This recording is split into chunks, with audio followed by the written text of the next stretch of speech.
Alhamdulillah Prof, terima kasih atas asas-asas yang Prof sudah lakukan. Saya kira apa yang Prof gagaskan itu memang sebaik mungkin lah kami cuba aplikasikan dan kekalkan. Cuma kena check lah yang mana satu kami dapat buat dengan baik, yang mana satu kurang kami kena tambah baik. Cuma kalau saya boleh minta bantuan sikit Prof, nasihat sikit lah Prof kan.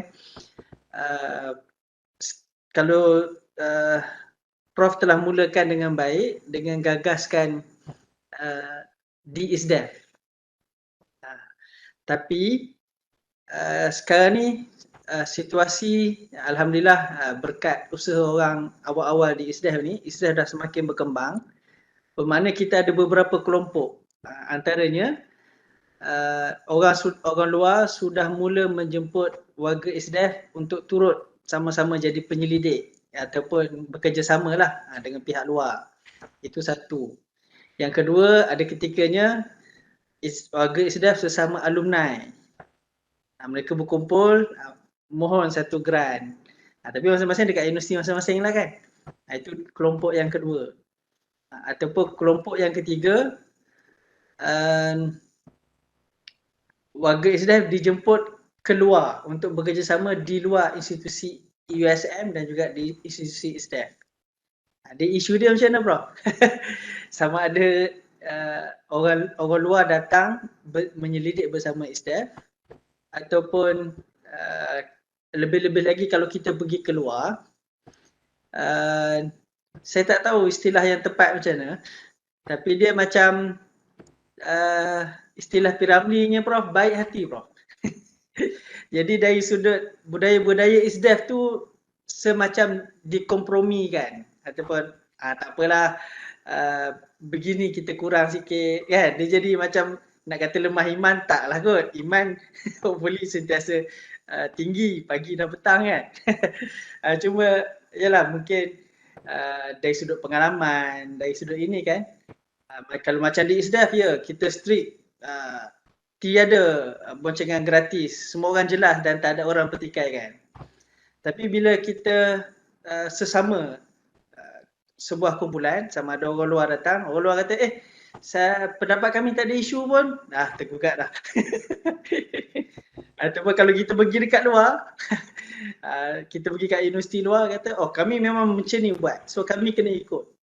So di situlah yang kita perlukan quote-unquote wisdom. So macam mana kalau kita berada dalam situasi ini, macam mana kita nak bawa apa yang Prof sebut tadi kan, ada 6 perkara yang Prof gagaskan supaya jadi melting pot.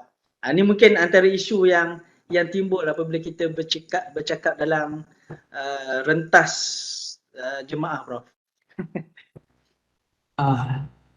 Dr. Hananilah jawab. Macam mana? Soalan dan apa yang dialami lah juga, sejauh mana consideration itu kita nak longgarkan. Sebelum tu cukup berprinsip, tapi bila satu keadaan boleh kot. Tapi entahlah Prof, cuba Prof bagi nasihat ni kepada orang yang dah lama ketinggalan ni.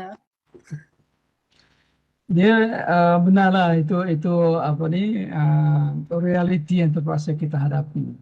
Cumanya barangkali kita boleh identify golongan-golongan yang berinteraksi dengan kita itu ya. Ada golongan yang berinteraksi dengan kita yang memang dah faham kita, faham pemikiran kita dan mahu mendalami pemikiran kita. Jadi misalnya ada seorang tu di konteks saya, dia nak supaya saya masuk dalam, ini di luar negara ya, dia nak supaya saya masuk menjadi ahli penyelidik dalam kumpulan mereka lah. Saya mula-mula dah tua-tua ni rasa ni payah juga ni kan, nak buat pendidikan lagi, nak kena keluar negara ni semua ni kan. Tak pernah, tapi yang menjadikan kuat untuk menerima ni, apabila dia mengatakan bahawa Prof, masa saya buat PhD dulu, semua buku Prof, tulisan Prof saya baca. Buku Prof dia sebut satu-satu. 1, 2, 3, 4 ni. Semua sampai sekarang saya ada dengan saya.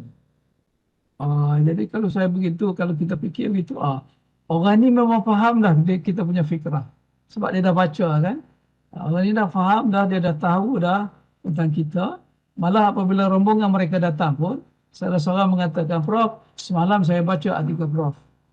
Wah, apakah Prof masih berpegang kepada fikrah sedemikian? Ataupun ada apa ni, dia panggil apa, kaul jadid. Jadi saya mengatakan, tak ada, dia itu satu je. Sebab tulisannya dia baca tulisan tahun 1984 yang saya tulis. Dia kata tak ada. Jadi kita rasa, apa ini, kumpulan ini perlu kita berbaik-baik dengan mereka. Tambah lagi, apabila dalam penelitian itu kita bagikan kumpulan-kumpulan, dan saya mengatakan bahawa 3 orang dalam kumpulan ini, 3 orang dalam kumpulan ini, dan kumpulan ini mestilah presentasi tentang benda-benda ini dan juga menulis artikel, dan 3 orang. Orang lain tak boleh masuk nama dalam ni. Dia kata, betul, tak boleh masuk. Jadi dah fahamnya bahawa poncingan gratis itu tak boleh. Jadi orang yang macam ni, kita kena rapat. Orang yang macam ni, kita kena facilitate dia punya kerjasama dengan kita dan membantu mereka, sebab sebahagian besar daripada mereka yang sedemikian rupa itu sebenarnya nak belajar daripada kita. Di samping memberi ruang kepada kita untuk sama-sama bekerjasama dengan mereka. Jadi maknanya ada identifications of the groups lah. Tapi ada orang yang datang, kalau dia datang dengan superior, dia merasakan dia datang tu dia nak kontrol kita, dia rasa kita rendah, dia rasa kita ni kan. Maka ketika ini kita kena hati-hatilah. Kita kena hati-hati. Misalnya ada contoh, ada seorang ni dia agak dinamik, dia mengetuai satu institusi, dia datang jumpa saya. So dia sebutlah begini masalah tentang dalam bidang itu. Saya pun tak bersetuju. Maka dia nak buat satu kumpulan. Saya pun ada dalam tu. Dan bila kali pertama jumpa, rupanya bukan saya seorang. Ramai orang lain lagi. Dan orang lain senior macam saya juga yang memang sudah ada pendirian. Yang sudah ada fikrah masing-masing. Jadi dalam keadaan yang sedemikian, kalau kita bagi fikrah kita pun, mereka mungkin akan menentang ataupun mereka akan membagi pendapat. Dan saya merasakan bahawa kalau demikian, rugilah kita duduk dalam tu. Sebab kita tak boleh nak ini kan fikrah kita. Nak sama, nak gabungkan dengan fikrah mereka, kita rasa kita tak setuju sebab ada benda-benda yang kita rasa tak betul. Jadi dalam keadaan demikian, barangkali kita secara berakhlak, tarik dirilah pelan-pelan, insya-Allah. Tarik diri pelan-pelan. Jadi itu pengalamannya. Sekarang ni yang mudahnya begini ya. Kita boleh berinteraksi, bekerjasama dengan orang yang kita rasakan terbuka untuk menerima fikrah kita. Dan bersama-sama beramal dengan fikrah kita. Tapi bagi orang yang kita rasa tak boleh kita mempengaruhi untuk ini, maka kita pandai-pandailah secara berakhlak. Bukan memisahkan diri dengan mereka, boleh berkawan dengan mereka terus, tetapi bukan menjadi partner untuk perjuangan kita. Jadi kalau nak tolak pun secara ni lah. Terutamanya katalah contoh, ada satu kumpulan ni, ya kita bersama-sama dengan mereka, tiba-tiba beramal dengan poncingan gratis. Bila kita kata, tak boleh begini, tapi dia nampak kuat mengatakan boleh, maknanya fikrah mereka kata boleh kan. Mereka adalah alasan-alasan mereka sendiri, tapi prinsip kita jangan tergadai kerana itu. Mungkin kita boleh tarik diri, ataupun carilah alasan-alasan untuk nama kita tidak dimasukkan dalam itu. Kalau ada kawan saya seorang ni, dia buat research dengan seorang ni, dia lelaki ni, seorang perempuan, buat research, kemudian tulis artikel. Bila artikel tu nak dikirimkan kepada jurnal, tengok-tengok nama suami perempuan tu ada dalam artikel. So dia kata, kenapa ada? Sebab perempuan tu kata, ialah dia pun nak apply profesor juga. Jadi tumpanglah dia kat sini. Kawan ni kata apa? Boleh masukkan nama dia tapi keluarkan nama saya. Itu tegas. Boleh masukkan nama dia tapi keluarkan nama saya. Ataupun buang nama dia, masukkan nama saya. Tapi oleh kerana dia tegas, bukan dengan berakhlak ke macam mana, Jadi berkelahi lah, jadi berkelahi. Jadi kita yang agak berbeza dengan kita ni, kita tegas, memberikan hujah, memberi alasan dengan berakhlak supaya dia faham. Kalau dia tak faham juga, terpulanglah pada dia. Paling tidak kita telah berdakwah kepada mereka itu.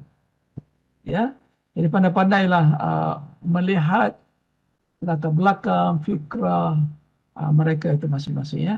Jadi kita nak sabarkan minda kita pasti sekali nak cari orang yang boleh terbuka fikiran, terbuka fikrah untuk sama-sama sokong kalau dia setuju dengan fikrah kita, ataupun tidak sama-sama bersetuju untuk faham. Kalau pun mereka tak mau ikut kita, tapi dia faham dengan apa yang kita fikirkan, dengan fikrah kita itu insya-Allah. Tapi prinsip kita kena pegang ya, jangan hanyut gitu, jangan hanyut. Bagus juga kalau masuk nama aku ni dapat satu KPI, jangan gitu. Berdosa itu, berdosa. Jadi apabila ada terlibatkan dengan perbuatan yang berdosa, kena tarik dirilah. Ya, insya-Allah. Baik Prof, terima kasih Prof. Jadi alhamdulillah keyword dia ambil peluang untuk berdakwah. Bila kita tinggalkan dakwah, itu kita kalah. Kan? Jadilah kita ikut. Kan?